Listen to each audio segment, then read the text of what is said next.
Y a-t-il un lien entre ménopause, vie sexuelle et infection urinaire? Eh bien, la réponse à cette question dans un instant. Pensez à vous abonner à notre chaîne pour avoir accès à nos contenus et à cliquer sur la petite cloche pour recevoir les nouvelles vidéos.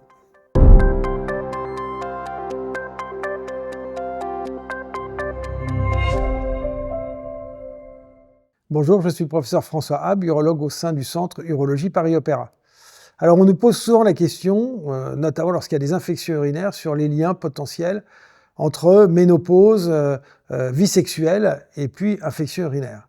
Alors effectivement, il faut bien l'avouer, ces trois mots peuvent aller ensemble. Oui, il y a un lien entre ménopause, vie sexuelle et infection urinaire. Pourquoi ? Eh bien, d'abord, on sait que l'acte sexuel, même en dehors de la ménopause, est le facteur de risque numéro 1 d'infection urinaire. Non pas tant que le partenaire contamine sa partenaire au moment de l'acte, mais l'acte sexuel lui-même, la pénétration, l'écrasement du canal de l'urètre favorise la colonisation de l'urètre et de la vessie par des germes. Alors qu'est-ce que vient faire la ménopause là-dessus ? Eh bien, la ménopause, elle intervient par deux facteurs.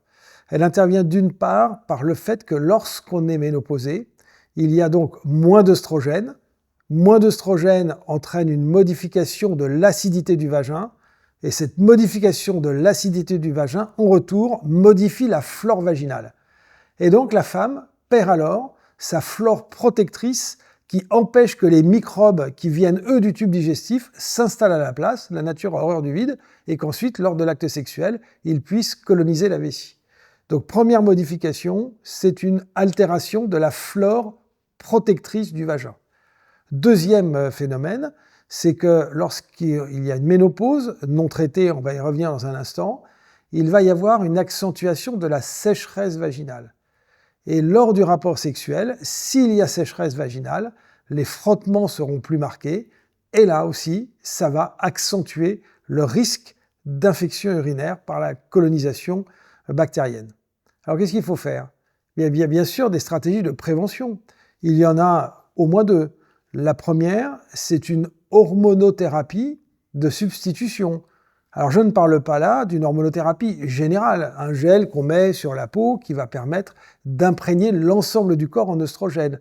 Si ce traitement n'est pas fait, il faudra au moins utiliser une crème vaginale à base d'œstrogène pour nourrir le vagin et permettre à la flore vaginale de ne pas s'altérer, voire de se reconstituer si elle a été endommagée. Donc un traitement vaginal va réduire de manière très significative ce risque d'infection urinaire. On le sait d'ailleurs par de grandes études, notamment une qui a été faite il y a maintenant une vingtaine d'années, qui a comparé, tiré au sort même des patientes, la moitié ont reçu une crème vaginale, l'autre moitié n'a rien eu. Eh bien, il y a une réduction de plus de moitié du risque d'infection urinaire lors des rapports chez les femmes qui ont mis les hormones dans le vagin.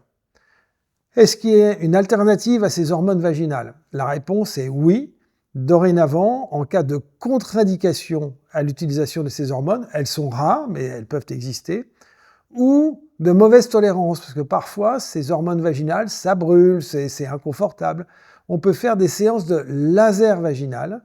Le laser va permettre de traiter la sécheresse du vagin et de favoriser la reconstitution de la flore vaginale. C'est donc une deuxième solution et nous faisons cela maintenant couramment chez des femmes ménopausées qui ont une activité sexuelle avec un peu de sécheresse, une flore vaginale altérée pour leur permettre d'avoir une sexualité à la fois moins risquée sur le plan infectieux, mais aussi beaucoup plus confortable. Et puis enfin, dernier élément, il faut vraiment réduire le nombre d'épisodes de cystite parce que chaque nouvel épisode d'infection va imposer une antibiothérapie et cette antibiothérapie elle-même va encore plus endommager la flore vaginale, donc on voit bien le cercle vicieux qui s'installe. Donc en résumé, il y a bien une relation entre ces trois mots, infection urinaire, vie sexuelle et ménopause, mais la bonne nouvelle c'est que soit par une hormonothérapie intravaginale, soit par du laser vaginal, on doit singulièrement améliorer cette situation et permettre de conserver une sexualité épanouie et sans risque, y compris lorsque l'on est ménopausé. Pensez à liker cette vidéo pour qu'elle ait la plus large diffusion possible et je serai très heureux de répondre à vos questions.